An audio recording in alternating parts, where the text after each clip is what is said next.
پھر ظہیر کی نماز کوٹ فرمان کی مسجد میں ادا کرنے کے بعد ہم واپس آ گئے۔ آنے والے 3 روز کسی قابل ذکر کارروائی کے بغیر ہی گزر گئے۔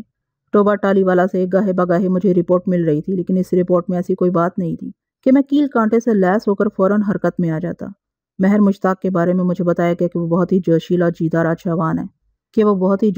جیدار جوان ہے، لیکن وہ کسی ایسی کارروائی میں ملوث نہیں پایا گیا تھا کہ اس کے خلاف قانونی چارہ جوئی کی جاتی۔ البتہ یہ خبر مجھ تک پہنچی تھی کہ وہ نہایت پابندی کے ساتھ آزادانہ طور پر شرافت بی بی کے گھر آتا جاتا ہے۔ جس گھر کے لوگ خوش آمدید کہنے کے لیے تیار ہوں وہاں کوئی کیوں نہیں جائے گا۔ مزید 1 ہفتے تک میں نے عنایت و کرامت کی تلاش کا سلسلہ جاری رکھا۔ میں نے اپنے بندے ارد گرد کے گاؤں دیہات تک دور تک پھیلا دیے تھے اور انہیں سختی سے ہدایت کر دی تھی کہ ان ماں بیٹے میں سے جو بھی اور جس حالت میں بھی نظر آئے اسے فی الفور میرے سامنے حاضر کیا جائے۔ ایسی متلاشی ہر ٹیم کے ساتھ میں نے ایک ایسے مقامی بندے کو بھی نتھی کر دیا تھا جو عنایت و کرامت کا صورت آشنا تھا، تاکہ پولیس پارٹی کو ان کی تلاش اور شناخت کے سلسلے میں وقت کا سامنا نہ کرنا پڑے۔ جب تک عنایت میرے ہتھے نہ چڑھتا خون آلود درانتی کا معمہ حل نہیں ہو سکتا تھا۔ جب تک یہ معمہ حل نہ ہوتا میں سکون سے نہیں بیٹھ سکتا تھا۔ اسی بھاگ توڑ اور ادھیڑ بن میں 15 روز گزر گئے، لیکن کامیابی کا کوئی کونا کوئی سرا ہاتھ نہ آیا۔ میں جھنجھلاہٹ میں مبتلا ہونے لگا۔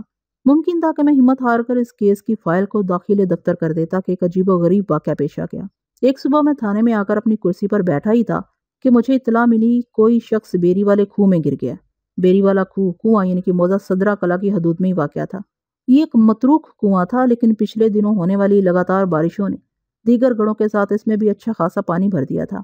کسی شخص کے متروک کنویں میں گرنے کی خبر خاصی سنسنی خیز تھی۔ چنانچہ میں حوالدار خوشبخت اور 2 کانسٹیبلز کو ساتھ لے کر فوراً جائے حادثہ پر پہنچ گیا۔ موقع پر لگ بھگ درجن بھر افراد جمع تھے۔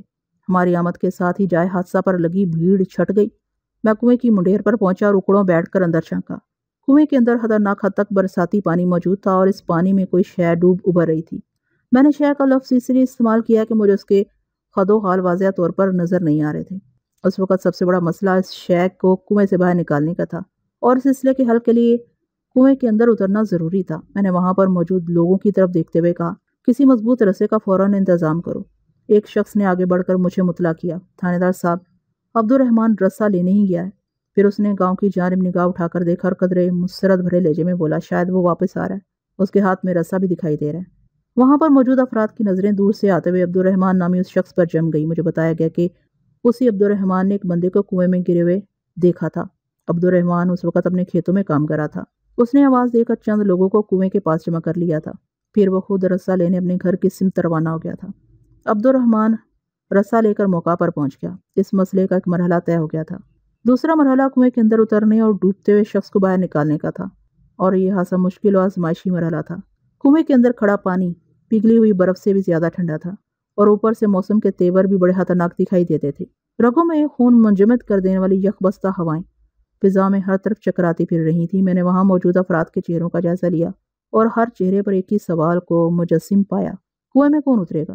یہ ایک ایسا ہی سوال تھا جیسے ہر چوہا دوسرے چوہوں سے پوچھ رہا ہو، بلی کے گلے میں گھنٹی کون باندھے گا؟ اس دوران میں عبدالرحمن نے گھر سے لائے ہوئے رسے کا ایک سرا نزدیکی درخت کے تنے کے ساتھ نہایت مضبوطی سے گرے دے کر باندھ دیا۔ رسے کے دوسرے آزاد سرے سے بآسانی کنویں میں اترا جا سکتا تھا۔ عبدالرحمن کی پرعزم حرکات و سکنات نے فوراً سے بیشتر مجھے بتا دیا کہ وہ درجن بھر چوہوں میں خود کو شیر ببر ثابت کرنے کا ارادہ رکھتا ہے۔ عبدالرحمن کی عمر لگ بھگ 50 سال تھی، مگر مسلسل محنت اور کثرت نے اس کے وجود کو تندرستی اور توانائی بخش رکھی تھی۔ مضبوط کاٹھی کا مالک عبدالرحمن اب بھی کئی جوانوں سے زیادہ جوان تھا۔ وہ رسے کا آزاد سرا تھامے کنویں کی منڈیر کی جانب بڑھنے لگا تو میں نے اسے روک دیا۔ عبدالرحمن کی عمر لگ بھگ 50 سال تھی، مگر مسلسل محنت اور کثرت نے اس کے وجود کو تندرستی اور توانائی بخش رکھی تھی۔ مضبوط کاٹھی کا مالک عبدالرحمن اب بھی کئی جوانوں سے زیادہ جوان تھا۔ وہ رسے کا آزاد سرا تھامے کنویں کی منڈیر کی جانب بڑھنے لگا تو میں نے اسے روک دیا۔ وہ الجھن زدہ نظر سے مجھے دیکھنے لگا۔ میں نے اس کے ہاتھ سے رسہ لے لیا اور نہایت ہی ٹھہرے ہوئے لہجے میں کہا، عبدالرحمن، تم نے جتنا کر دیا وہی کافی، اب قانون کی باری ہے۔ وہ کوئی سوال کوئی اعتراض کیے بغیر پیچھے ہٹ گیا۔ اسی لمحے حوالدار خوشبخت تیزی سے آگے بڑھا اور میری جانب ہاتھ بڑھاتے ہوئے ولولہ انگیز لہجے میں بولا، ملک صاحب، میرے ہوتے ہوئے آپ یہ نہیں کر سکتے۔ حوالدار کا انداز اتنا حتمی اور دو ٹوک تھا کہ میں سوچ میں پڑ گیا، لیکن فیصلہ کرنے میں نے 1 سیکنڈ سے زیادہ وقت نہیں لیا اور رسہ حوالدار کی طرف بڑھاتے ہوئے معنی خیز لہجے میں کہا، خوشبخت، تم نے مگرمچھ کی چربی سے تیار ہونے والے گھی میں گوشت بھون بھون کر کھایا ہوا ہے۔ یہ سردی تمہارا کیا بگاڑے گی، تم خوشی سے اپنا شوق پورا کر سکتے ہو۔ وہ پھول کر جی داری کی ہمت کی آخری حدوں کو چھونے لگا۔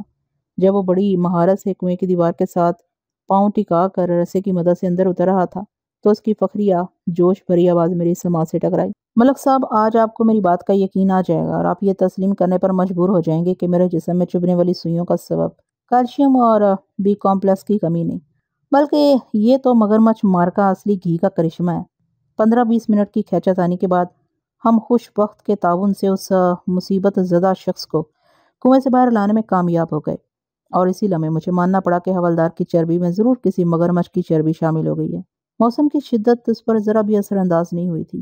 میں نے نگاہ جما کر تعریفی انداز میں اسے دیکھا اور متاثرہ شخص کی جانب متوجہ ہو گیا۔ اس شخص کے سر اور شیو کے بال بے طرح بڑے ہوئے تھے، لگتا تھا کہیں ماں سے اس نے اس طرف توجہ نہ دی ہو۔ جسم پر موجود کپڑے بھی بے حد میلے تھے، پھر ٹھنڈے ٹھار پانی میں گرنے کے سبب اس کی حالت اور بھی محدوش اور غیر ہو رہی تھی۔ موقع پر موجود ہر شخص تنقیدی نظر سے اسے دیکھ رہا تھا۔ پھر کسی شخص کی آواز نے مجھے چونکا دیا۔ میری سماعت تک ان الفاظ نے رسائی حاصل کی، یہ تو عنایت حسین ہے، دیکھو ذرا اس نے کیا حالت بنا رکھی ہے۔ اس شخص کا یہ انکشافی جملہ ٹھہرے ہوئے تالاب میں پہلا پتھر ثابت ہوا۔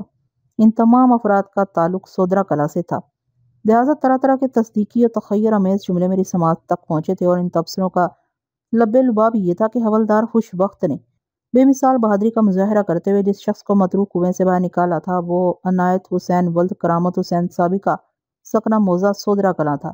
وہی عنایت حسین جس کی تلاش میں میں پچھلے 20-25 دن سے بے قرار تھا۔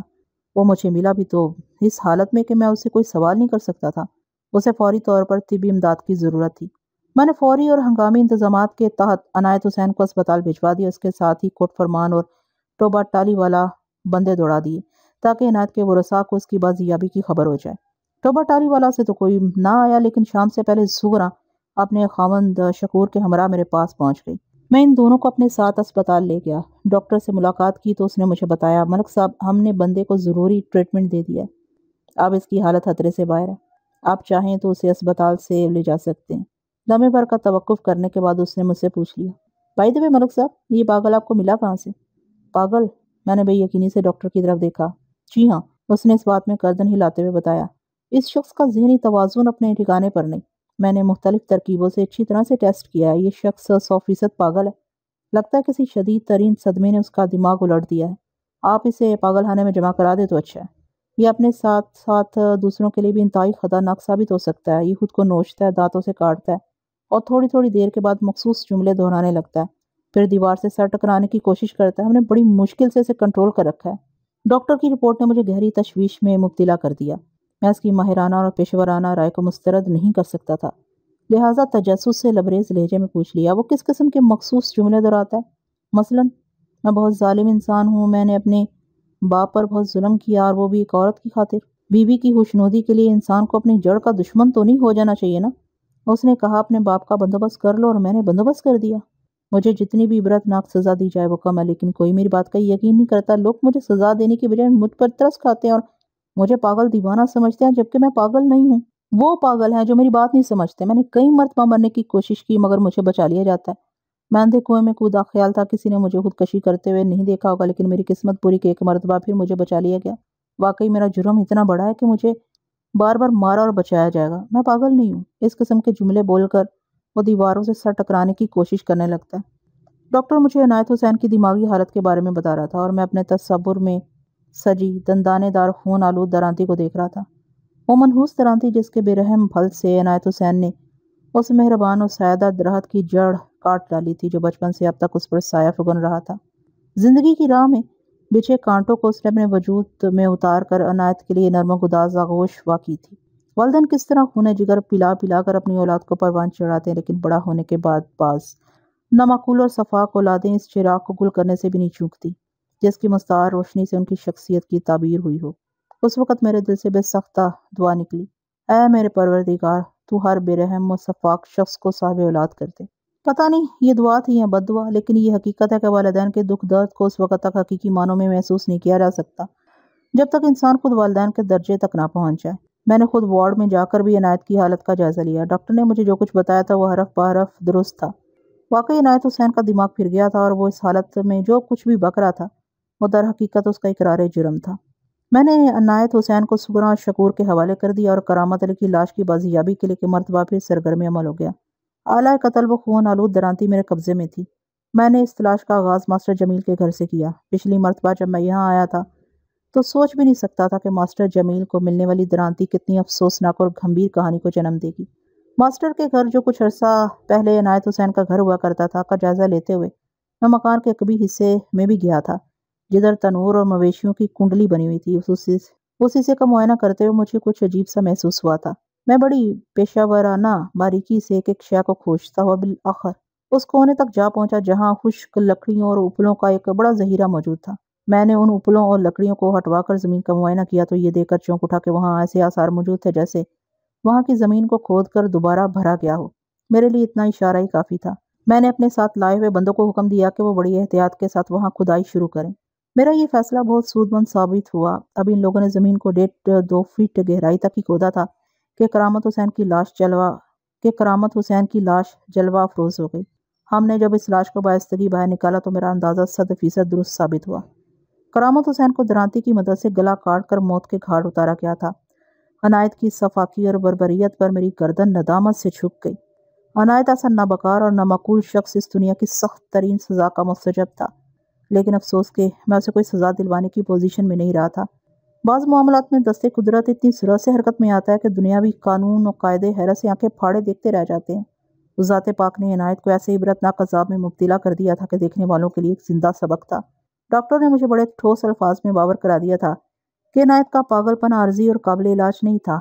وہ جب تک بھی زندہ رہتا اسے اسی طرح خود کو نوچنا اور کھسوٹنا تھا، اور کوئی شخص یہ نہیں جانتا کہ وہ کتنے عرصے تک زندہ رہے گا سوائے قدرت کے۔ قدرت جب براہ راست کسی شخص سے انتقام لینے پر آتی ہے تو ایسے ہی دیدہ عبرت تماشے دیکھنے کو ملتے ہیں۔